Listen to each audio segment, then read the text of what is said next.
뒤에 있는 11, 12절 두 절만 보겠습니다. 시작.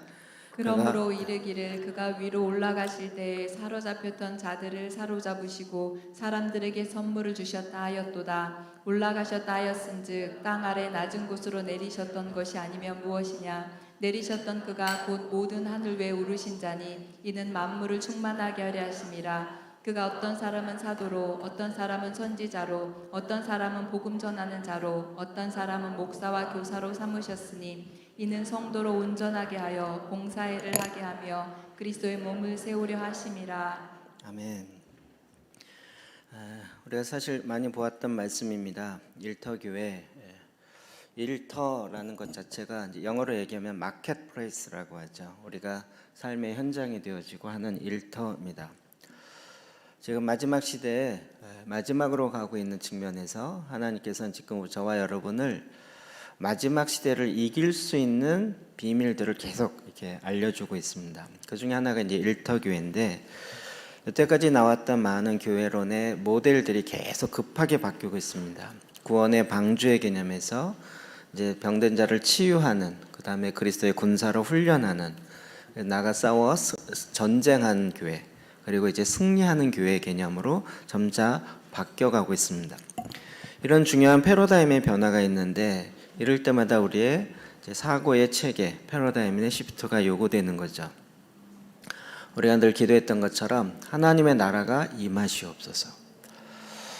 이 말씀, 하나님의 나라에 들어가게 하시옵소서가 아니라 하나님의 나라가 이 땅에 임하도록 우리가 계속 기도하도록 요청받고 있는 거죠. 현재 마지막 완성은 이렇게 되는 것입니다. 우리가 하나님 나라에 올라가서 들어가는 것이 아니라 하나님의 새하늘과 새 땅이 내려와서 이 땅에 완성되는 거죠.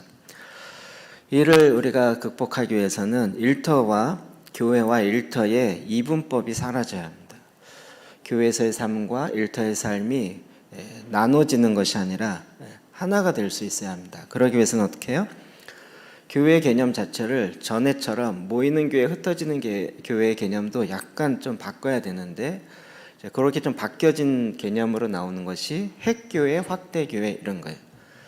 모여서 교회고 흩어져서도 교회 흩어져서 뭔가를 한다 이런 얘기가 아니라 모여 있을 때도 교회고 흩어져 있을 때도 교회고, 근데 모여 있을 때는 교회들이 모여서 핵이 되어지는, 그리고 또 흩어질 때에도 교회들이 흩어져서 그곳에서 교회 역할을 하는 그런 교회론으로 바뀌어져야 된다라는 거죠. 여기서 제일 중요하게 얘기되는 것은 일은 바로 예배다라는 것이에요. 우리는 물론 하나님을 예배하고 하나님 보좌 앞에서 하나님을 찬양하는 건 너무나도 중요하고 가장 우선되는 첫 번째이죠. 그리고 이제 우리가 이 땅에서 일과 예배를 구분한 것이 아니라 일은 바로 예배다. 그래서 그냥 돈벌이 수단으로서의 일이 아니라 이 하나님을 예배하는 수단으로서의 직장이 되어지고 직업이 되어지는 우리의 이런 이제 패러다임의 시프트가 요구되는 것입니다. 여러분 나눠드리는 거는 다 못해서 제가 3개만 추렸는데 좀 잘못된 게 나갔어요. 이것은 우리가 지금 트랜스포메이션을 계속하고 있는 다스려라, 모든 생명을 다스려라, 이건 도미니온이라는 건데, 이거는 하나님께서 우리에게 명령하셨고 이 명령이 완성되지 않는다면 우리의 인간의 실패이기 전에 하나님의 실패예요. 그렇겠죠? 그러면 하나님은 실패한 하나님이 되기 때문에 하나님일 수가 없는 거죠. 하나님은 이 일을 우리를 통해서 완성하고야 말 것입니다. 마지막 때는 그것이 완성된다는 거죠. 그래서 나라가 임하도록 기도하는 것이고, 우리가 실제적으로 그 잃어버린 것을 찾아야 돼요. 잃어버린 자도 찾아야 되지만 우리가 잃어버린 하나님의 영광, 피저 세계에 하나님의 영광을 위해서 만들어진 그 모든 것들이 다시 회복돼야 되는 거죠. 그래서 이제 모든 영역의 회복이 우리에게 요구되는 것입니다. 우리 일터교회라는 것은 그런 면에서 모든 영역에 하나님의 뜻, 하나님의 나라, 하나님의 통치가 이루어지게 하는 거죠. 이런 차원에서 에베소 4장 11절 12절에 오중직임 나오는 것은 그 일터 현장이 다 이렇게 돼 있고 또 그것을 회복하기 위한 하나님의 전략이고 조직이 나와 있는 거죠. 오중직임의 얘기는 뭐 많이 드렸었습니다. 이거를 교회 부흥의 요인으로 보면 큰 착각입니다. 이거는 오히려 더 전쟁에서 승리하기 위한, 세상을 변혁시키기 위한 하나님의 구조로 우리에게 준 것이죠. 그래서 이제 우리가 이렇게 모이는 핵교회와 그 다음에 일터와 현장에 가서 예배드리며 그곳에 하나님 나라가 임하게 하는 일터교회 상황은 전혀 다른 상황이죠. 여기는 굉장히 좋죠. 정말 다 같이 믿음의 형제자매들 모여서 교제하고 기쁨으로 나누는데, 일터 현장은 훨씬 더 전쟁과 같죠. 더 전쟁이랍니다. 사도행전에 보면 기적이 일어나는 40개의 사건이 나오는데 그 중에 39번이 다 일터 현장에서 일어납니다. 그러니까 이것이 일터와 그 당시에 회당이 구분되지 않고 함께 이 일이 일어났던 거죠. 에베소 보면 에베소 지역 전체가 다 바뀌는 변화 역사도 있었고요. 이제는 우리가 관중석에서 뛰어나와야 할 시대입니다. 여러분이 더 이상 관중이 아니고요, 여러분 모두가 다 군인이고 전쟁해야 되는 믿음의 군사들입니다. 전쟁을 구경하고 있는 관람꾼이 아니고 이제는 나와 싸우고 그곳에서 승리해야 될 사람들이라는 것입니다. 그래서 우리 모두가 다 이제는 일터 교회를 세워야 하는 거죠. 일터 교회를 세운다 그랬더니 핵교회를 거의 다 갖다 놓는다는 얘기가 아니라 그 삶의 현장에서 하나님의 나라가 이루어지게 하는 이 작업을 해야 된다는 것이에요. 제가 좁은 소견으로 부흥이 왜 짧게 끝나는가? 그냥 영적인 부흥으로 끝나기 때문에 그렇습니다. 일터의 현장마다 주님의 나라가 임하게 하는 곳으로 달려갈 때 마지막 완성을 향해 달려가는 것이고, 그렇게 되면 계속적으로 그 부흥이 지속될 수 있는 것입니다. 저희가 이런 일을 위해서 끊임없이 계속적으로 지금까지 달려오고 있었고, 사실 저희는 반대였죠. 그런 현장으로부터 어떻게 하면 변화될 것인가, 이런 작업들을 계속 해왔었고, 그런 의미에서 이제 트랜스포메이션이나 여러 가지 일들이 큰 그림 속에서 진행해 오고 있었습니다. 여러분도 이제 다 이렇게 준비하고 계신 거죠. 나가기 위한 훈련을 받고 계신 거죠. 이미 나가 있는 것이고요. 안 들은 척 하지 마십시오.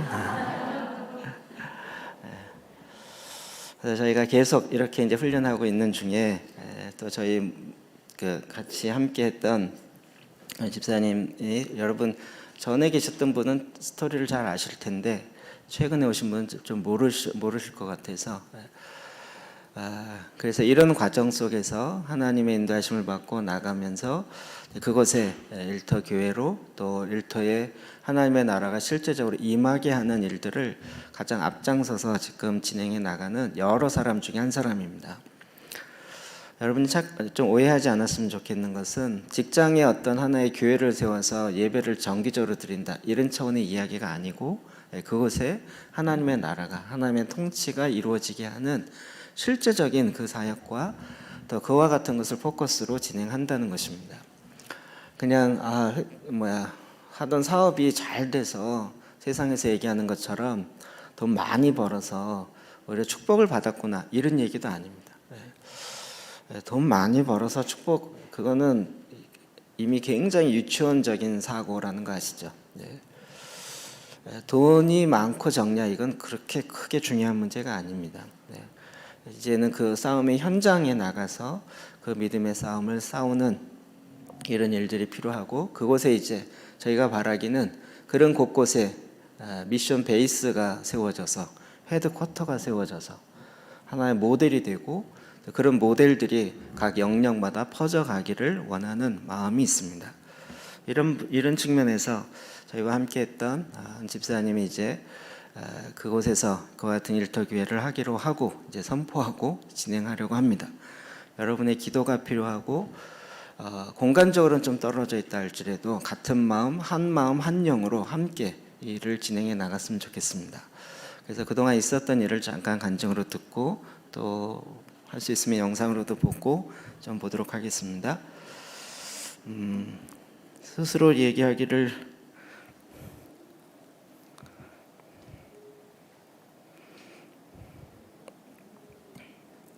네, 우리 이동철 집사님 나올 때 박수로 맞아주시기 바랍니다.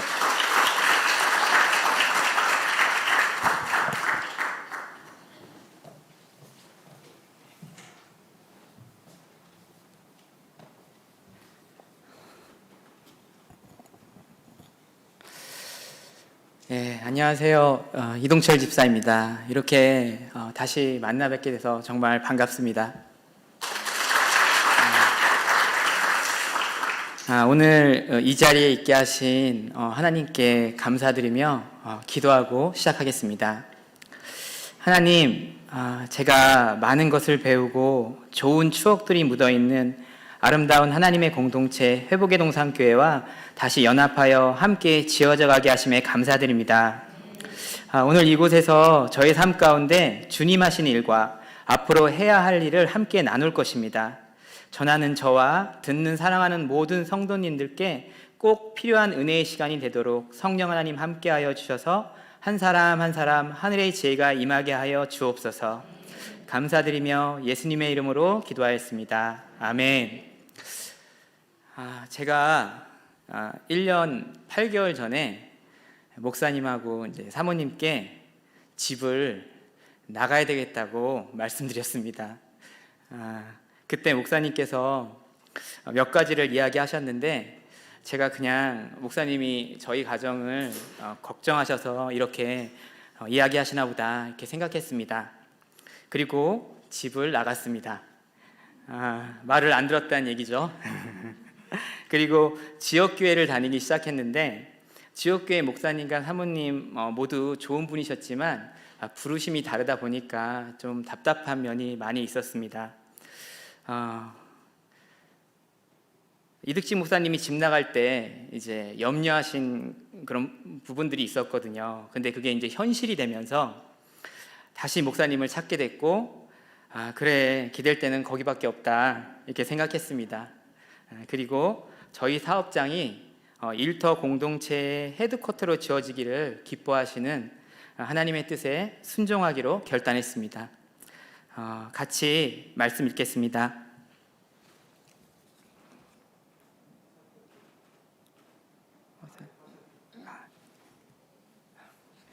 같이 읽겠습니다. 주의 말씀은 내 발의 등이요 내 길의 빛이니이다. 누구든지 제 목숨을 구원하고자 하면 잃을 것이요 누구든지 나를 위하여 제 목숨을 잃으면 구원하리라. 내가 진실로 진실로 너희에게 이르노니 한 알의 밀이 땅에 떨어져 죽지 아니하면 한 알 그대로 있고 죽지 많은 열매를 맺느니라. 그 주인이 이르되 잘하였도다 착하고 충성된 종아, 네가 적은 일에 충성하였음에 내가 많은 것을 내게 맡기리니 내 주인의 즐거움에 참여할지니라. 아멘. 이번 간증은 정말 준비하기가 어려웠습니다. 회사에도 갑자기 이제 문제 하나가 생기고 그걸 해결하려고 계속 신경을 쓰면서 제가 일주일 동안에 서울을 3번을 왔다 갔다 하고 막 그 신경을 많이 써서 그랬는지 또 체했는데, 보통 제가 체하면 한 반나절이면 약 먹으면 낫거든요. 근데 이번에는 3일을 가는 거예요. 그래서 엄청 고생했어요. 근데 이제 간증할 날짜는 이제 부득부득 다가오고, 또 제가 목사님한테 그랬거든요. 목사님 한 주만 더 주십시오. 제가 잘 준비해서 가겠습니다. 그랬거든요. 근데 제가 거기서 왜 잘자를 붙였는지 막 후회를 하면서 막 그러고 있었는데, 그러다가 이제 화요일까지도 정말 걱정만 하다가 이러다 정말 간증 못하겠다 싶었습니다. 근데 수요일부터 하나님의 은혜로 겨우 준비하기 시작했습니다. 간증할 때마다 제가 느끼는 거지만 무엇보다도 아직 완벽하게 살아내지 못하는 삶을 이제 여기 계신 여러분들이 저보다 더 열심을 가지고 살아내고 계신데, 여러분들 앞에서 간증하기란 정말로 제게는 부담이고 또 어려운 일입니다. 그럼에도 아주 작은 한 부분이라도 여러분들께 도전이 되고 한 분이라도 은혜가 된다면 마땅히 아멘으로 순종해야 할 일인 것 같습니다. 그럼 국률한 마음으로 들어주셨으면 합니다.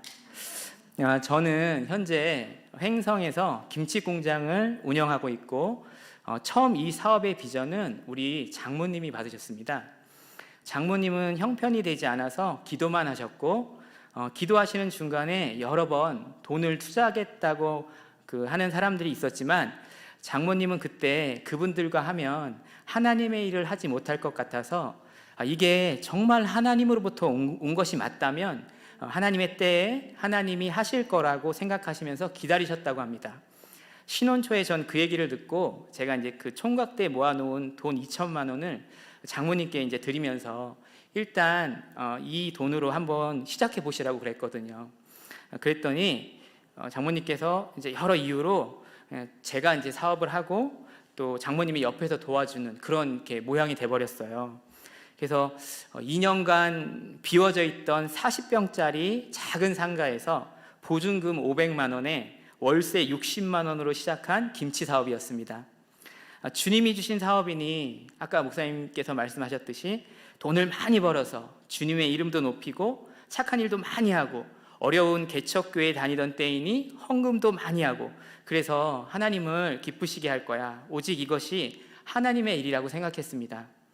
그런데 사업은 생각과 다르게 나날이 적자에 허덕였고 섬기던 개척교회는 재정이 어려워져 교회가 경매에 넘어갈 위기에 섭니다. 동시에 말이죠. 재정집사였던 전 뜨거운 가슴과 뜨거운 머리로 교회 하나 살려보겠다며 온갖 방법을 동원해서 교회 재정으로 돈을 넣기 시작했습니다. 이윤도 없는 사업장에 내야 할 돈, 다른 사람에게 줘야 할 돈, 또 그런 거 다 못 주고 교회에 막 헌금을 하기 시작한 거예요. 아내가 공무원이니까 그때까지만 해도 대출이 가능해서 할 수 있는 건 정말 다 했던 것 같습니다. 저에겐 그것이 막연히 믿음인 줄 알았고 하나님을 위한 일이라고 생각했습니다. 그러다 보니 움직일 수 없이 이제 길이 막혀서 이제 그만하자 싶어서 사업은 파산 직전이고 또 몇 년을 비톡족을 받다 보니 제가 32살에 갑상선암이 발병했어요. 그리고 그렇게 살리려고 애썼던 교회도 어떻게 해볼 수가 없게 되었습니다. 결국 너무 지쳐서 이제 저희 부부가 결국 두 손 두 발 다 들었고 가까운 교회로 이제 옮기기로 작정하고 교회를 나왔습니다. 정말 영육 간의 피폐함이 절정에 있었던 기간이었습니다. 그때 절 처음 보셨던 함사모님께서 저희가 이제 사정이 좋아지고 나서 이렇게 얘기하셨어요. 이동철 집사 회복의 동산교회 왔을 때 얼굴 시커매서 왔다고 그렇게 가벼운 마음으로 이제 기도하며 교회를 찾으면서 처음 오게 된 교회가 여기 회복의 동산교회였습니다. 사실 교회 생활에 너무 지쳐 있어서 당분간은 이곳저곳을 다니면서 하나님께서 딱 여기다 하는 마음을 주실 때까지 나그네처럼 가볍게 지내고 싶은 마음이 간절했습니다. 근데 여기는 아무도 저희한테 등록을 강요하지 않으셨어요. 그래서 이곳저곳 다닐 필요성을 못 느끼고 편안하게 다녔습니다. 근데 이제 첫날부터 하나님께서 엄청 은혜를 부어주시는 거예요. 벌써 이런 마음이 오면 안 되는데. 그러다가 한 달 정도 만에 등록한 것 같습니다. 물론 목사님은 등록 후 한 달이 넘은 후에 신방을 오셨습니다. 그때는 우리 부부가 너무 지쳐 있어서 신방 늦게 오시는 것도 좋아 보이더라고요. 그리고 나중에 목사님이 저희 신방을 늦게 오신 것은 우리 부부가 전에 다니던 교회에서 중요한 일을 하고 있었다는 얘기를 들으시고 다시 돌아갈 수 있는 시간을 주시기 위해 그러셨다고 제가 들었습니다. 전 그때 이분 정말 좋은 목사님이시구나 이렇게 느꼈습니다. 신방 오신 날 예배를 드리고 일어나서 이제 사모님하고 목사님이 안수기도를 해주시는데 지금도 잊을 수가 없어요. 내가 너희의 헌신과 수고를 보았다. 내가 7년 대풍년을 주겠다고 말씀하십니다. 하나님께서 이 말씀으로 그간의 힘듦과 피폐함을 정말 제가 당구는 못 치는데요. 한 큐에 치유하셨습니다. 아내는 닭똥 같은 눈물을 흘렸고요. 사실 아내는 어머니가 이제 신앙생활을 시작하면서 함께 물질 훈련을 이미 엄청 받았거든요. 그래서 고등학교 때부터 대학 졸업까지 학원도 제대로 못 다니고 돈 벌면서 대학 다니고 공무원 시험 보고 했거든요. 본인이 그걸 가난에 생활하라고 웃으며 이야기합니다. 제가 이제 사업하면서 집에 돈을 한 4년을 못 갖다 줬어요. 근데 제 아내가 어렵지 않게 살림을 하더라고요. 심지어 본인이 버는 돈도 회사 이렇게 경비로 넣으면서까지 굉장히 편안하게 생활을 하더라고요. 그래서 저희 부부는 정말 그때 제 기억으로 돈 때문에 싸운 적은 진짜 한 번도 없는 것 같아요. 다른 일로 싸웠어요. 돈 때문에는 한 번도 싸운 적이 없습니다. 그래서 이제 저희가 회복의 동산교회 다니면서 선포되는 말씀은 우리 부부에게 너무나도 신선하고 갈급한 심령 위에 정말 단비처럼 뿌려졌습니다. 어디서도 들어본 적 없던 말씀으로 하는 기도. 그때까지만 해도 부끄럽지만 말씀을 목사님 설교를 통해 간접적으로 듣는 게 다였던 제가 직접 성경을 읽게 되었습니다. 방언 기도도 잘 못하고 또 제 언어로 하는 기도도 잘 못하는 저였습니다. 저 방언 기도 받게 해주시려고 그때 그 목사님, 장로님, 안수지 사님들이 제 주위를 둘러싸면서 막 등을 쳤어요. 그리고 막 소리 지르면서 정말 고생들 많이 하셨거든요. 근데 제가 방언을 못 받았어요. 정말 제가 미안해 죽는 줄 알았어요. 이거 너무 힘들더라고요. 막 옆에서 너무 노력하시는데 제가 못 받으니까 막 쥐구멍에도 막 들어가고 싶더라고요. 근데 여기 오니까 목사님이 말씀 읽는 게 기도라고 이제 가르쳐 주시니까 그거는 내가 할 수 있겠다. 내가 마음만 먹으면 조금만 노력하면 할 수 있겠다. 이렇게 해서 또 그때 또 제가 너무 힘든 상황이니까 뭔가 하나님께 좀 매달려야 되겠다. 그 당시 제가 낼 수 있는 시간이 이제 새벽 시간밖에 없었거든요. 그래서 저는 새벽 시간을 정했습니다. 목사님이 가르쳐 주신 대로 말씀으로 기도하기 시작했습니다. 잠이 많은 제가 새벽 시간을 정한 건 그 당시만 해도 제가 이제 사장이긴 했지만 직원을 구할 돈이 없어서 고용할 그 비용이 없어서 제가 저희 공장장과 함께 생산, 배송, 영업, 격리, 메뉴 개발, 구매 모든 것을 감당해야 할 시기여서 하루에 전화만 공장장도 한 70통 받았고 저도 한 70통 받던 때라 새벽이 아니면 도저히 기도할 수가 없었어요. 그때 마침 사업장도 이제 허가 문제가 생기면서 어쩔 수 없이 100평짜리 정왕동 이제 40평 첫 번째 공장은 40평짜리였는데 이제 두 번째 100평짜리 정왕동 공장으로 임대 공장으로 저희가 옮기게 됩니다. 예전부터 해야 된다고 생각은 하고 있었지만 하나님 돈이 없어 못 옮깁니다 하고 계속 미루고 있었죠. 근데 그건 우리가 깨끗해지기 위한 전제 조건이었고 하나님은 때가 참에 강건하여서 옮길 수밖에 없게 하셨어요. 돈도 사람을 통해 정확히 필요한 금액을 빌릴 수 있게 해주셨습니다. 회사를 이전해 놓고 이제 한 달 있다가 이 회복의 동산교회로 오면서 하나님은 말씀을 통해 잘못되어진 모든 것들을 고쳐나가게 하셨습니다. 우리의 시즌이 바뀌게 된 것입니다. 하나님은 새로운 일을 예쁘게 하시는 일이 없으신 것 같아요. 그리고 그동안 제가 얼마나 잘못된 나의 방법과 생각으로 신앙생활과 사업을 해왔는지 철저하게 깨달으며 본격적인 훈련이 시작되었습니다. 전 이 시기가 마치 광야의 시기 같았습니다. 애굽 시스템에 찌들어 있던 저에게 말씀을 통해 보좌의 기초인 공의와 정의를 깨닫게 하시며 철저하게 하나님의 시스템으로 바꾸어 나가게 하십니다.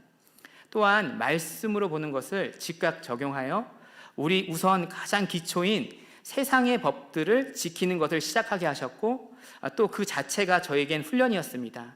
저는 어릴 때부터 돈을 안 쓰는 것, 또 안 쓸 수 없다면 최대한 돈을 아끼는 것이 저희 이제 특히 어머니로부터 흘러 저에게 과도하게 그리고 견고하게 자리 잡혀 있었거든요. 오죽하면 공장장과 제가 하루에 약 140통의 전화를 나눠봤는데 격리 직원의 필요를 제가 못 느꼈어요. 너무나 좁은 그릇의 제 옛사람은 그걸 사치라고 생각했어요.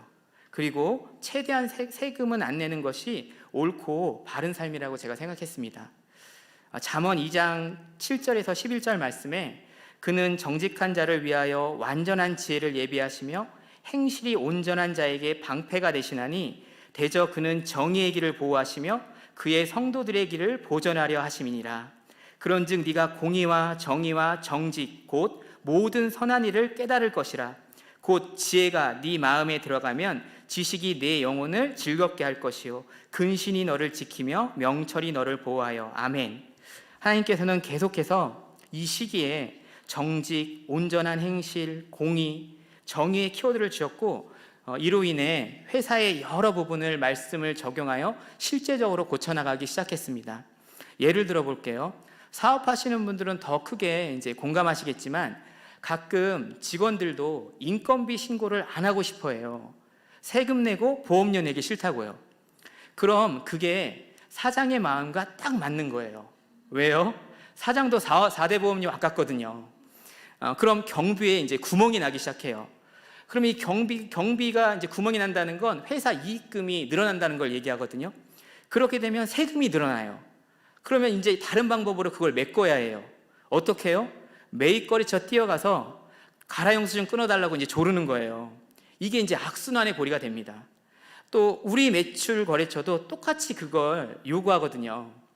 그러니까 이 고리는 매입처, 매출처, 직원 할 거 없이 다 얽혀서 범국가적으로 돌아가는 거예요. 그러니까 지금은 국세청 시스템이 구물망처럼 막 촘촘해져서 많이 깨끗해졌는데요.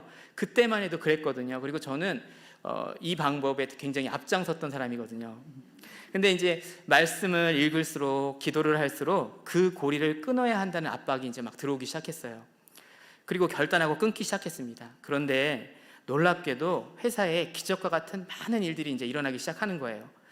전 어떻게 생각했냐면 돈이 먼저 생겨야 그 고리를 끊을 수 있을 줄 알았는데 저의 결단이 먼저더라고요. 이때도 망하면 망하리라, 죽으면 죽으리라, 가라영수증 안 해줘서 거래처 끊겨도 뭐 어쩔 수 없지 뭐 그렇게 생각했습니다. 심지어 월 1억을 팔아주시는 대표님이 본인 개인 매장에 가라영수증을 요구하신 적이 있는데 그때 제가 안 된다고 말했어요. 그리고 진짜 안 해줬거든요. 저 그때 진짜 마음이 힘들었거든요. 근데 그런 하나님의 시험들이 있어요. 근데 그거 통과하면 진짜 하나님 복 많이 주시거든요. 근데 제 개인적으로 말씀이 풀어지고 그것을 적용할 수 있는 힘이 제 안에서 나오기 시작했고 그로 인해 회사가 깨끗해지자 실제적으로 그동안 어렵던 재정이 막 풀리기 시작하는 거예요. 머리로 깨달아진 말씀이 삶으로 사라지는 놀라운 경험은 실로 신비였습니다. 그리고 그 힘이 어디서 나오는지 깨닫게 되었고 매일의 제단의 힘이었다는 걸 알게 됐어요. 그리고 제가 완전히 제단에 꽂히기 시작했어요. 2007년에 이제 40평짜리 공장에서 배추 20포기 사다가 김치 만들어 놓고 이걸 다 언제 파나, 정말 과습되기 전에 팔 수나 있을까, 이런 걱정으로 그 시간들을 보냈던 시절이 있었어요. 그런데 2013년 이제 4월에 저희가 100평 공장으로 이전하고 이제 재단을 세워 나가면서 저희가 지금 올해가 2020년인데 지금 저희 횡성 공장이 530평이거든요. 약 13년 동안 특히 이 재단이 시작된 이후로 매우 빠른 속도로 저희가 사실 성장을 했고 100평 초기에 저희 한 7, 8명 일하던 직원들이었거든요. 지금은 한 50명 가깝게 늘어났습니다. 저는 격리 직원 1명 두기를 두려워했던 매우 작은 그릇이었던 사람이거든요. 근데 하나님이 제 그릇을 넓히시려고 정말 애 많이 쓰시고 오래 참으셨어요. 그리고 지금도 참고 계세요. 제가 아직 불순종하는 게 좀 많이 있어서 지금도 참고 계세요. 단지 이제 재단을 했더니 뭐 사업이 번창했다 이런 거 아니라는 거 여러분도 아시고 또 우리 목사님도 우리에게 여러 번 말씀해 주셨잖아요. 하나님께서는 각자의 영역 가운데 맡기신 모든 일에 하나님의 통치가 임하기를 원하시며 말씀으로 정결케 되고 하나님의 통치가 임하실 때 그 가운데 우리에게 이미 예정하고 허락하셨지만 빼앗겼던 모든 것을 다시 찾게 하십니다. 저희 가정은 기업의 유업을 받았고 그 유업 가운데 하나님의 나라를 이루어 나가는 것이 저와 저희 가정의 부르심입니다. 100평 공장에서 이제 사업이 자리 잡아가면서 서서히 이제 사업도 안정을 찾기 시작하고 막 빚들이 엄청 갚아지는 거예요. 그동안 빚이 막 쌓여 있었거든요. 정말 빚 갚는 거 너무 재밌더라고요. 빚을 정말 신나게 갚았어요. 그리고 근데 그때는 또 매월 얼마를 벌었는지 그 연말 정산하기 전까지는 사실 정확히 몰라요. 왜냐하면 손익계산서를 뽑는 기능이 없어서 저의 감으로 이번 지난달은 좀 많이 남았네, 이번 달은 좀 덜 남았는데 왜 그렇지? 아마 이래서 그랬을 거야, 막 이게 이렇게 다 감으로 했었거든요. 사실 저희 회사 매달 손익계산서 산정한 게 한 5년 되지 않았나 싶습니다. 그렇게 제가 부족하고 완전 아마추어고 정말 세상에 정말 너무나 미약하기 때문에 하나님이 여기까지 인도해 주신 것 같아요. 근데 지금은 그래도 매출 같은 경우는 저희는 주 단위로 이렇게 분석하고 하거든요.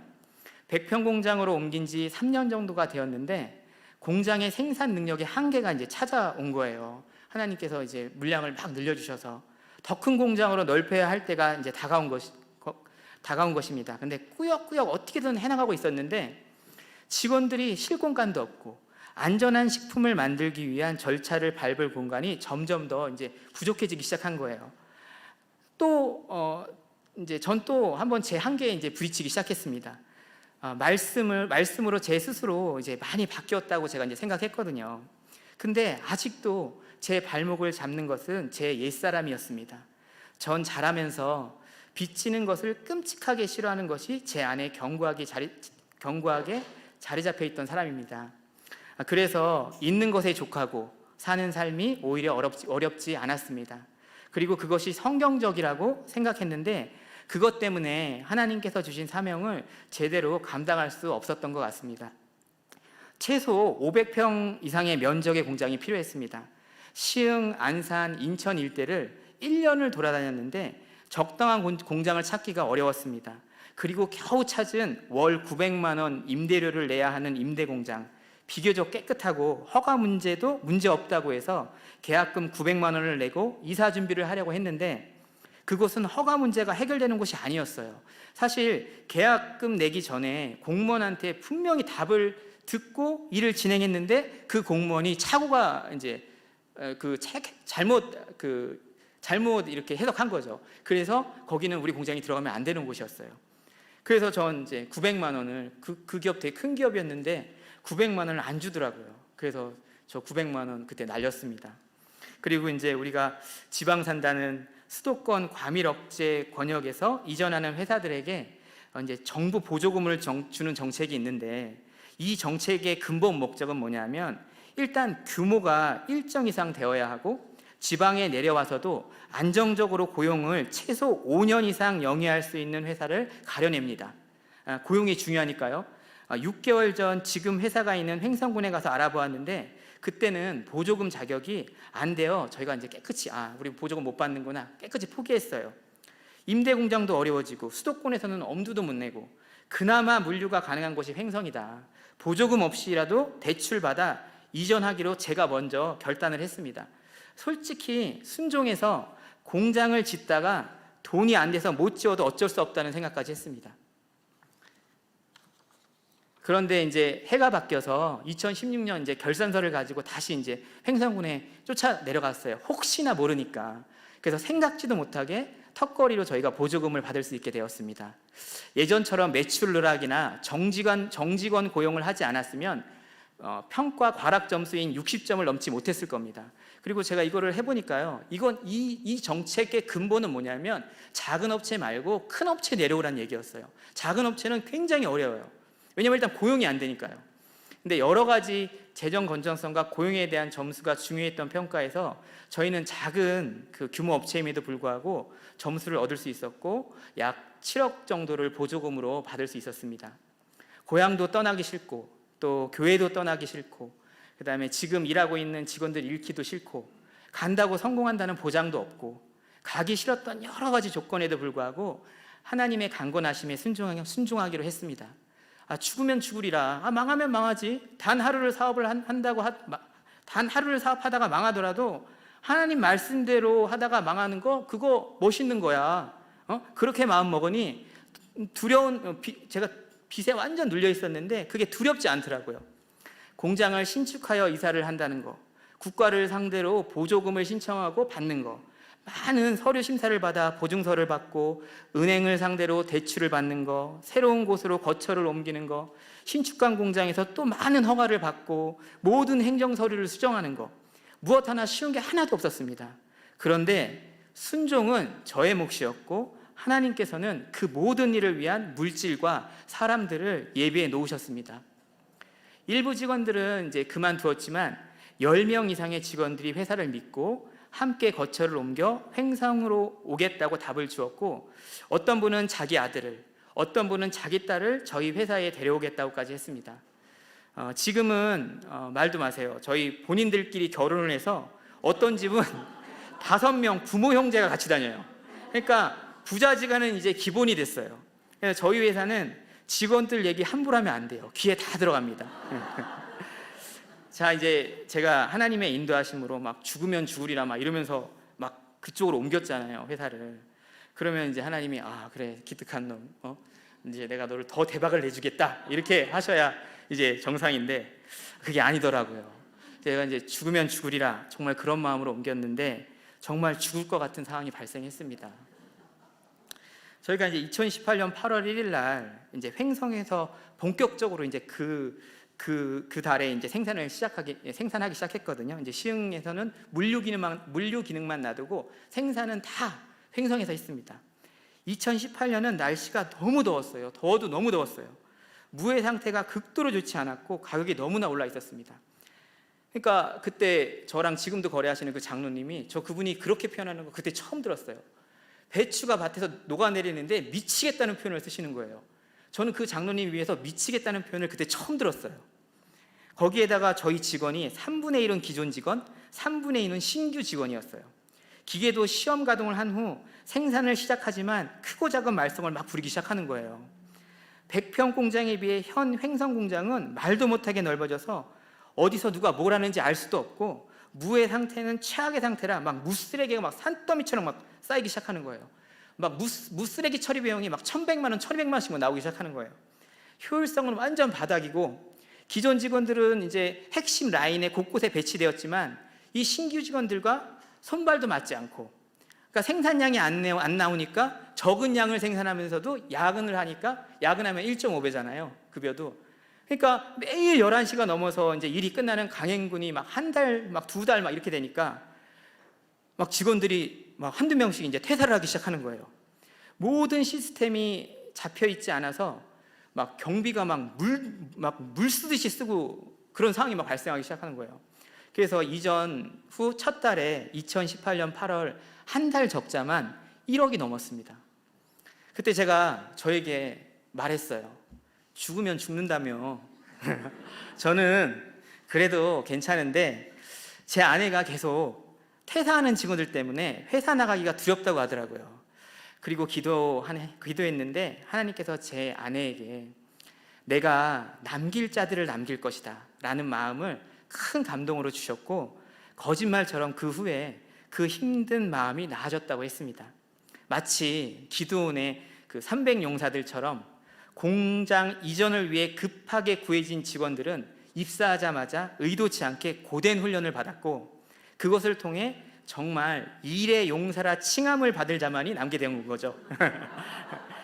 좀 천천히 하셔도 좋을 것 같은데, 이전하는 그날부터 하나님께서 이렇게 저희에게 고난의 은총을 허락하셨습니다.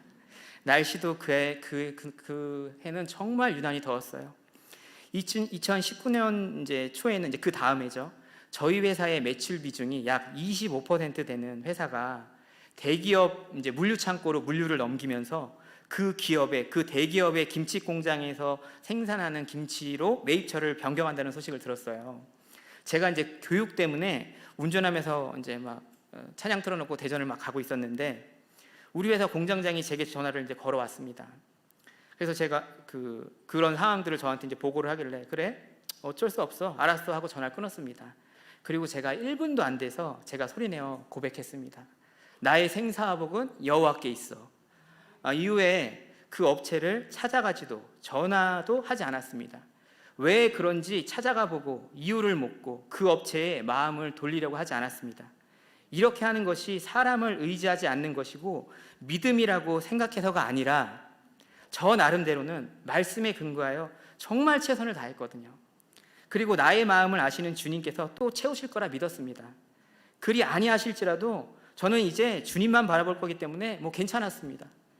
예전에 뭐 저희 매출의 70% 업체 떨어져도 하나님께서 살려주셨는데 그깟 25% 그거 아무것도 아니라고 생각했습니다. 그런데 이제 그때 이제 그 옮기면서 빚이 많으니까 좀 눌리긴 했어요. 그런데 이제 이 업체로 인해서 매출이 25%가 이제 날아갔잖아요. 줄었잖아요. 다른 업체들로 금세 그래도 하나님께서 채워주셔서 2019년 총 매출은 전년도 매출을 그 25%를 다 메꾸고 한 전년 대비 5억 정도 저희가 증가했습니다. 오히려 매출 분산이 이제 되는 효과를 보고 회사적으로는 더 건강해졌습니다. 그러니까 뭐 100만 원을 파는데 한 사람이 100만 원 팔아주면 이거 언제 한번 떨어지면 이제 완전히 바닥이잖아요. 근데 이제 매출이 분산이 되면서 회사가 건강해졌습니다. 근데 최근 이제 그 업체에서 다시 연락이 왔어요. 그러면서 이제 샘플 작업하자. 그래서 샘플을 보냈더니 샘플은 오케이 했어요. 근데 뭐 제가 이걸 해보니까 들어가야 되는 거더라고요. 뭐 오케이 했어도 일단 되기까지는 뭐 얘기할 수 없는 상황이니까 여하튼 그들이 샘플 오케이 하고 굉장히 만족했습니다. 하나님은 늘 함께 하시며 좋은 것을 주시는 분이시지만 우리의 그릇을 넓히는 과정은 당시 우리에게 고통처럼 느껴집니다. 하지만 그것을 하나님의 방법으로 통과한 후에는 이전과는 비교할 수 없게 내가 잘하고 그릇이 넓어져 있음을 알게 됩니다. 백평 공장이 광야였다면 전 횡성 이전 이후로 가나안 전쟁이 시작되었다고 선포했습니다. 파카드, 임무를 부여하라. 횡성 공장으로 저희가 옮기고 나서 우리가 받은 말씀입니다. 이 제 아내가 받은 말씀이거든요. 여러분, 우리가 이제 우리 목사님께 혼이 지정의라고 배웠잖아요. 회사도 유기체거든요. 그 회사를 움직이는 혼, 즉 지정의를 하나님 말씀에 근거함으로 세우고 운영하는 것이에요. 그러니까 이것을 세상에서는 회사의 비전이라고 말하는데 우리들은 이거를 이제 이런 식으로 표현한 거죠. 이렇게 배웠으니까 새로운 시스템으로 다가가야 하는 실제적인 하나님의 지혜를 받는 것입니다. 저희는 이것을 지금 현재 만들어가고 있어요. 완성된 건 아니고 만들어가고 있어요. 그리고 그것을 함께 할 수 있는 경험 많은 사람, 저의 큰 처남을 곁에 두셨습니다. 큰 처남은 이제 아내의 큰오빠인데요. 저랑 이제 11살 차이가 나요. 연세대학 학벌도 좋아요. 연세대학교 학원과 나오고 큰 회사 다닌 경험도 많고 여러 이유로 하나님께서 우리와 함께 하셨는데 합력하여 이제 막 선을 이루어가게 하셨어요. 그런데 저에게는 이제 부담스러운 존재거든요. 제가 하려는 일 가운데 태클을 걸고 전에 했던 방법을 제시하는데 다른 사람 말이면 무시하기로 하겠는데 정말 그럴 수가 없잖아요. 회의 때마다 진짜 막 고성이 오가고 아내가 정말 많이 이렇게 울었어요. 저랑 굉장히 심하게 싸웠거든요. 저도 한번 이렇게 화가 나면 참다가 어느 순간이 넘어가면 아나무인이 되거든요. 그래서 이제 엄청 싸웠거든요. 그런데 하나님께서는 파카드를 하기 위해 정렬을 하기 위해 저와 정말 정반대의 생각을 가진 분을 곁에 두시고 회사를 빠르게 자리 잡아나가게 하셨어요. 왜냐하면 내가 기도한다고 해서 내 생각이 항상 옳으냐? 또 그렇지는 않잖아요. 저는 형님께 배우고 형님은 저의 방식을 이제 인정하기 시작했어요. 저희가 그런 다투는 시간이 한창 이제 지나서 서로 존중해주고 서로 조심하고 하니까 그러니까 형님이 이제 얼마 전에 드디어 이제 얘기했어요. 우리 회사가 이 코로나나 이런 어려운 상황 가운데서도 저희는 지금 꾸준히 성장하고 있거든요. 그게 첫 번째 이유가 뭐냐면 진정성 마케팅이 통한 것 같다고 하더라고요. 진정성. 정말 이거 정말 제가 정말 그렇게 했거든요. 정말로 마음과 힘을 다해서 정말 하려고 애썼습니다. 그리고 이 진정성은 성경의 가치입니다. 두 번째는 우리가 거짓말을 안 한다고 말하더라고요. 이 또한 성경의 가치잖아요. 그래서 이것이 우리 회사 성장 비결이라고 말합니다. 전에는 저보러 우리 회사는 갑을 관계에서 을도 아니고 병이나 정쯤 된다고 했어요. 기분 굉장히 나빴거든요. 저는 되도록 하나님 보실 때 죄가 아니면 해주려고 노력합니다. 그러나 하나님 보실 때 많이 팔아준다고 잘못된 것을 요구하면 저는 안 합니다. 그런데 이게 어떻게 병이고 정이겠습니까? 요새는 형님이 이 회사는 하나님이 돌봐주신다고 지속적으로 이야기합니다. 왜냐하면 하나님이 안 계시다고 생각하고 우리 회사를 보면 이해할 수 없는 일들이 너무 많이 일어나기 때문에 그렇게 고백할 수밖에 없어요. 이제 횡성공장은 이전과 비교가 되지 않는 새로운 시스템을 가진 회사가 되어가고 있습니다. 직원들은 각자의 자리에서 임무를 다하고 모든 것을 시스템으로 잡아 관리가 되고 있습니다. 직원들도 꼭 필요한 직원들은 때마다 보내주셔서 정예 요원들로 이제 자리 잡아 나가고 있습니다. 근데 이전 후 이제 회사가 자리 잡아 갈 때쯤 아내가 저에게 우리에게 주신 부르심이 과연 말씀대로 회사를 운영하고 이윤을 내서 헌금하고 좋은 일 하고 그렇게 영광 돌리는 것이 다일까? 그게 다가 아닌 것 같아. 이렇게 저한테 이제 얘기를 하는 거예요. 의문을 품으면서. 2017년 12월에 저희가 공장 지어지기 전에 집을 먼저 이제 이사하면서 저희 집에서 여기까지 1시간 40분 정도, 이제 고속도로에서 한 120, 130 밟으면 1시간 30분에서 40분 정도 걸리거든요. 그러니까 일주일에 한 번 정도는 쉽게 다닐 수 있을 거라 저희가 생각을 했어요. 그러니까 교회에 옮긴다는 생각은 1도 안 했어요, 정말. 그리고 제가 목사님한테 그렇게 말씀드렸어요. 근데 8개월을 이렇게 다니다 보니까 이게 그 생각만큼 쉽지가 않더라고요. 이게 저 혼자나 혹은 라임이 엄마랑 둘이서만 오면 그래도 괜찮은데 이게 이제 우리 자녀들도 있고 하다 보니까 많은 문제점들이 생기더라고요. 그래서 이제 목사님한테 이제 근처 지역교회에 다니겠다고 이렇게 말씀드릴 때까지만 해도 제가 어떻게 생각했냐면, 그래, 지금까지 배운 거 다 못 살아내. 이것만 살아내도 돼. 그리고 이 공동체 밖에서도 목사님 유튜브 설교 듣고 책 읽고 기도재단 하면 될 것 같아. 그리고 기도재단이 제가 나름대로 긴 시간 동안 체화되었다고 이렇게 생각했었거든요. 살아내면 된다고 이제 생각했는데 공동체가 주는 유익에 대해서 제가 간과했던 거예요. 저는 공동체가 주는 유익에 관해 정말 뼈저리게 체감했어요. 지난 1년 8개월 동안. 그리고 공동체의 유익을 모르는 것도 정말 엄청난 교만이라는 것을 알게 됐어요. 그러니까 제가 나갈 때 이런 마음 자체가 벌써 이미 교만이 껴 있었던 거예요. 근데 그때는 몰랐어요. 근데 지금에 와서 보니까 그걸 알겠더라고요. 그래서 이제 목사님 뵙고 제가 이제 너무 이제 급하니까 우리 목사님한테 이제 그 약속을 잡고 이제 만나 뵙고 이제 집에 오는데 아내와 이야기하면서 제가 깨달은 것은 원래 우리의 부르심이 직장 가운데 하나님 나라를 이루는 것이었지였습니다. 아내가 갖고 있었던 의문도 이제 풀리면서 우리가 지역교회로 옮겨 지금 같은 갈급함이 생기지 않았다면 아마 직장 공동체를 할 생각이 없었을 거예요. 근데 1년 한 8개월 정도를 저희가 이렇게 돌아보니까 그 시간 동안 우리의 갈급함으로 이 직장 공동체를 결단할 수 있게 하신 것인 것 같다. 저희 부부는 이제 그렇게 생각했습니다. 횡성으로 이전하면서 하나님은 내부 시스템과 함께 외부로도 눈을 돌리게 하셨고 특히 직원들에 대한 마음을 부어주셨어요. 저희 회사에는 외국인 직원들이 많은데요. 국가도 다양합니다. 중국도 있고요. 캄보디아도 있고요.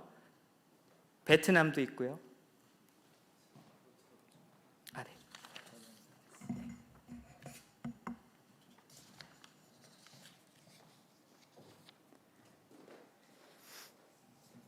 이렇게 중국, 캄보디아,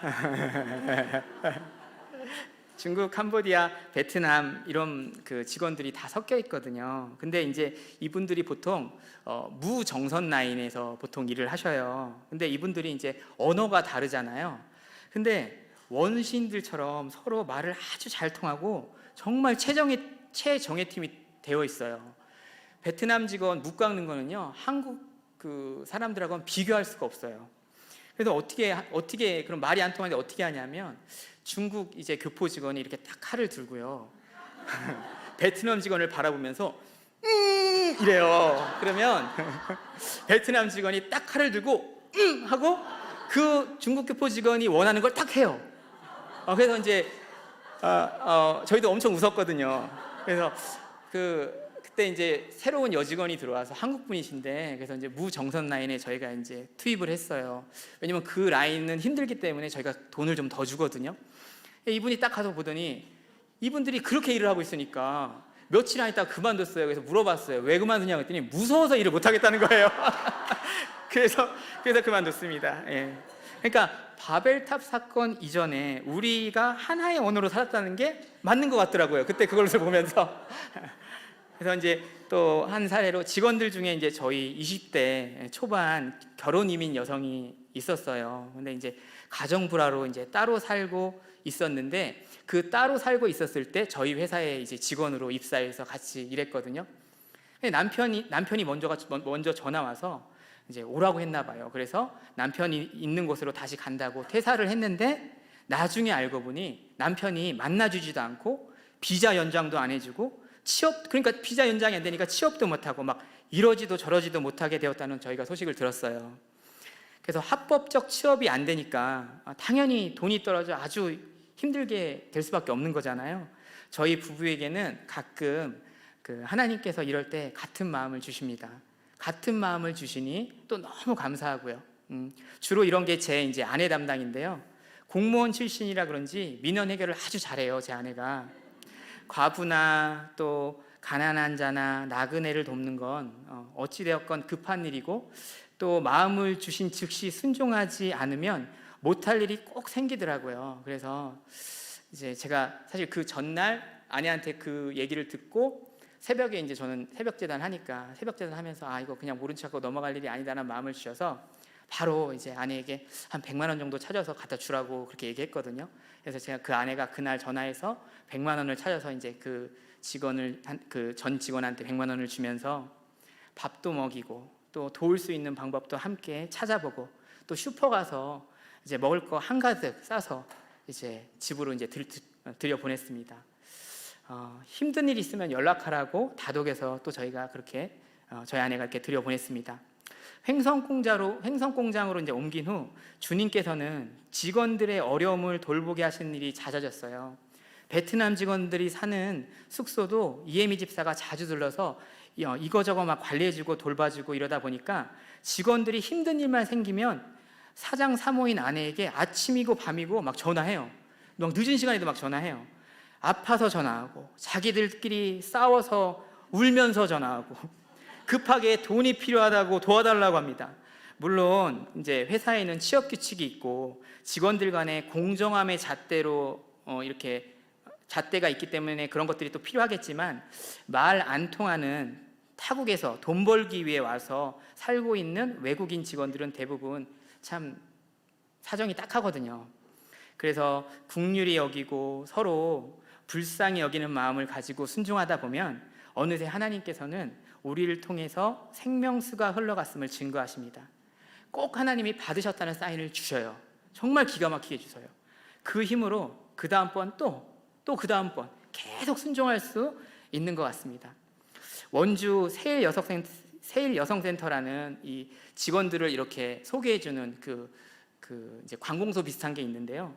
거기에서 이제 우리 회사에 몇 명 직원들을 연결해주고 이런저런 이야기들을 이제 직원들한테 들었나 봐요. 그러니까 그분들이 저희 회사를 좋은 회사라고 생각하셨던 것 같아요.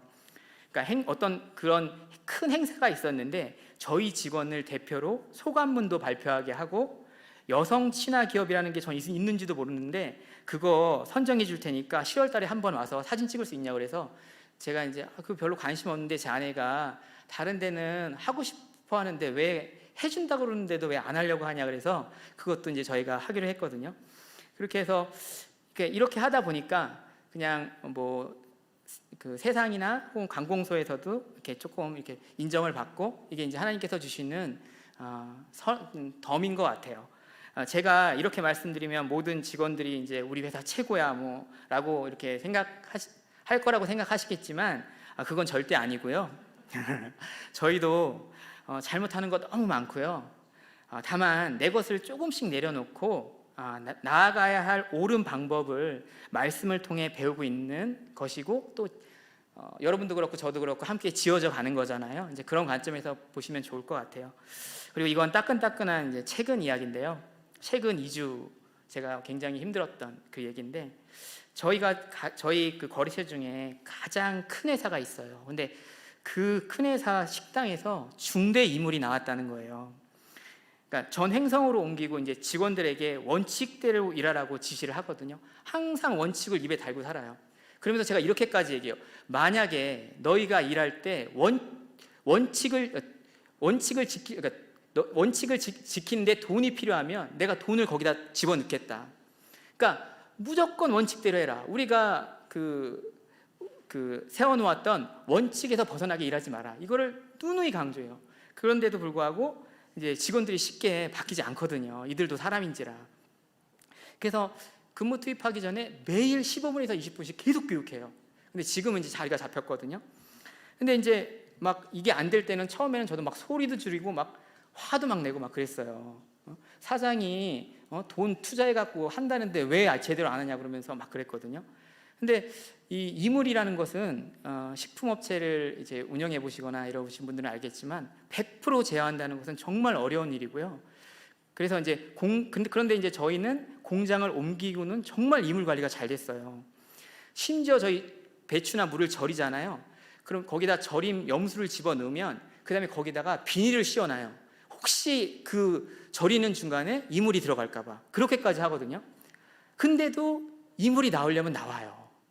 근데 중대 이물은 법적으로 이제 7일 이내 식약처에 보고해야 하는 게 이제 법적 의무거든요. 그야말로 이제 이런 거예요. 우리 공장 중대 이물 나왔으니까 탈탈 털어주세요라고 이야기하는 것과 다름없는 거거든요. 그래서 저도 이제 개인적으로 두렵고 엄청 무섭죠. 만약 과정 중에 하자가 발견되기라도 하면 품목 제조 정지 혹은 영업 정지, 듣기만 해도 막 후덜덜한 행정 처분이 기다리고 있잖아요. 그러기에 대부분은 그냥 좋은 게 좋은 거니 소비자와 최대한 좋게 합의하고 넘어갑니다. 하나님께서는 가끔 이렇게 혹독한 원칙으로 우리를 시험하십니다. 거기에다 저희 업체 매출 비중 중 가장 큰 회사거든요. 아내와 이제 꼬박 하루를 이렇게 고민했던 것 같아요. 어려웠지만 저는 이제 업무이사에게 식약처에 보고하라고 지시했고, 역시나 연락도 없이 불시에 식약처 공무원 2명이 저희 회사로 들이닥쳤습니다. 그게 지난 엊그제 목요일이었어요. 전 그때 사실 그 간증문이 안 돼 있으니까 막 간증문 쓰고 있었거든요. 근데 예상대로 이제 그분들은 근데 우리 직원들이 식약처 공무원이 왔다고 저한테 얘기하는 거예요. 그래서 이제 그럼 네가 상대해라 하라고 저는 이제 사무실에 앉아 있었는데, 예상대로 이제 그분들은 모든 관련 서류와 막 현장을 2시간 가까이 정말 꼼꼼하게 보시더라고요. 그런데 이제 그래서 그런가 보다 뭐 그러고 있었는데, 마지막쯤에 이제 공무원이 대표와 이야기하겠다고 이제 저를 부르는 거예요. 그래서 드디어 올 게 왔구나 이렇게 이제 생각하면서 이제 그 자리로 갔는데, 근데 이분들이 제가 예상치 못한 이야기를 하는 거예요. 이유인즉슨 이런 거예요. 보통 이런 경우에 대부분의 업체는 철저하게 우리한테서 나온 이물이 아니라고 우긴다는 거죠. 그럼 공무원들은 그래? 니네 거 아니야? 내가 왜 니네 공장에서 이게 나올 수밖에 없는지 증명할게. 이 생각으로 접근해서 결국 인정을 받는다는 거예요. 그래서 저희는 부인하지 않았거든요. 그냥 모든 가능성을 열어두고 그분들께 맡겼어요.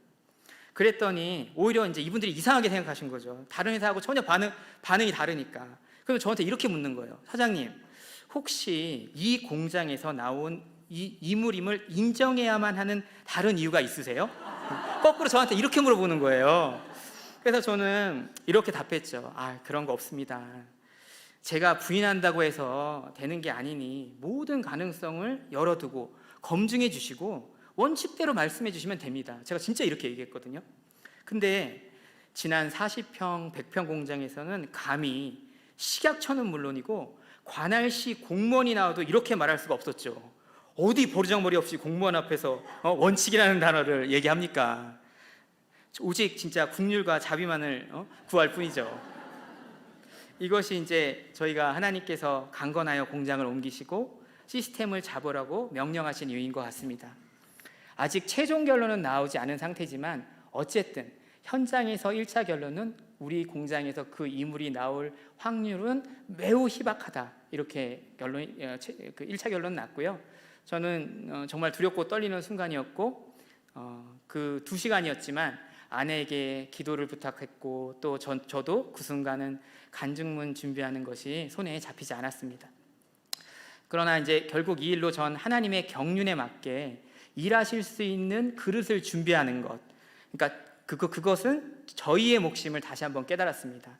그러니까 그러니까 회사를 옮기기로 결단하고 시스템을 잡아나가는 거, 하나님의 지혜를 받아 제가 해야 했던 그런 것들은 하나님의 지혜를 받아 회사 옮기고 시스템 잡는 거는 제가 해야 됐던 거고, 제가 만약에 순종하지 않고 조항동에서 이런 일이 발생하면 저희는 대응이 이제 쉽지 않았다는 거죠.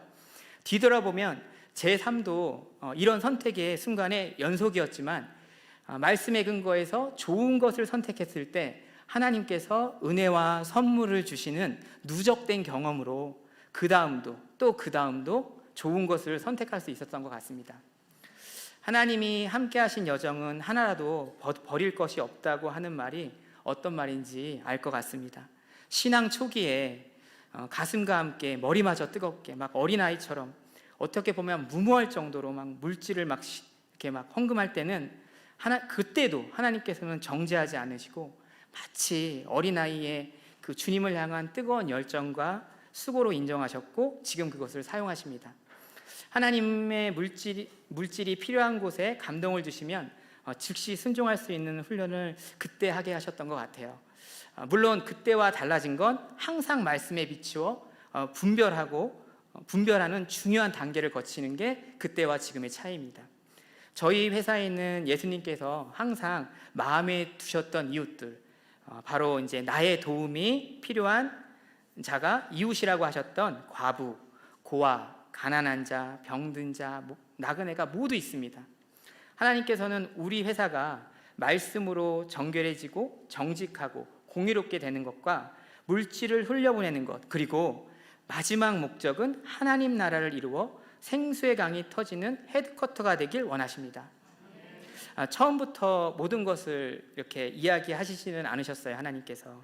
그런데 한 걸음 한 걸음 저는 몰랐지만 그냥 인도하심으로 순종해 나가려고 이렇게 막 몸부림치면서 하나씩 순종할 때 그 여정 가운데 끝에서 생명수가 터지는 우물이 되길 하나님께서 원하신다는 것을 제가 알았습니다. 겨자씨 하나로 시작된 사업장이었고 너무나 연약해서 바람이 불면 막 이리 휘청 저리 휘청 했습니다. 그러나 하나님은 풀보다 더 큰 나무가 되길 원하시고 단지 나무가 되는 것이 목적이 아닌 공중의 새들이 와서 깃드는 가지가 되는 하나님 나라의 큰 그림을 보여주셨습니다. 아직도 저희는 여정 중입니다. 하나님은 우리를 더 자라나게 하실 것이고 모든 과정 가운데 우리가 만나지 못한 하나님의 새로운 방법으로 이끄실 것을 믿습니다. 직장은 생계를 꾸리기 위해 돈을 버는 곳임을 부인할 수가 없습니다. 그렇기에 하나님 보시기에 정결하게 말씀 가운데 정직하게 운영되는 좋은 회사를 만들어야 합니다. 그리고 정의롭게 공의롭게 이윤을 창출하여 열심히 일하는 직원들에게 물질을 흘려보내야 되는 것을 저희가 알고 있습니다. 그들이 가난에서 벗어나 실질적인 재정의 복을 받도록 말입니다. 저희가 이 방향성은 알고 있는데 저희도 아직 너무나 미약하기 때문에 이것 정말 그들이 재정적인 복을 받았다고 고백할 수 있을 정도로 하나님께 지혜를 구하고 있습니다. 그렇지만 이것만으로 끝나서는 안 됩니다. 하나님께서는 이제 저에게 직원 한 사람 한 사람에게 이 축복의 삶을 전수하기 원하십니다. 제가 직원이 아니라 회사의 대표이기 때문에 아무래도 유리한 면은 있겠지요. 그렇지만 요새 직원들 사장 말 잘 안 듣습니다. 기도하며 성령님의 인도하심을 구할 것입니다. 제가 앞서지 않고 또 숫자에 연연하지 않으며 보내주실 자를 기다리며 기도로 준비할 것입니다. 그래서 횡성군 어느 산업단지 맨 꼭대기에 있는 산업단지의 가장 작은 회사에서 생명수의 강이 터져 지역을 살리는 헤드쿼터가 되기를 소망합니다. 감사합니다.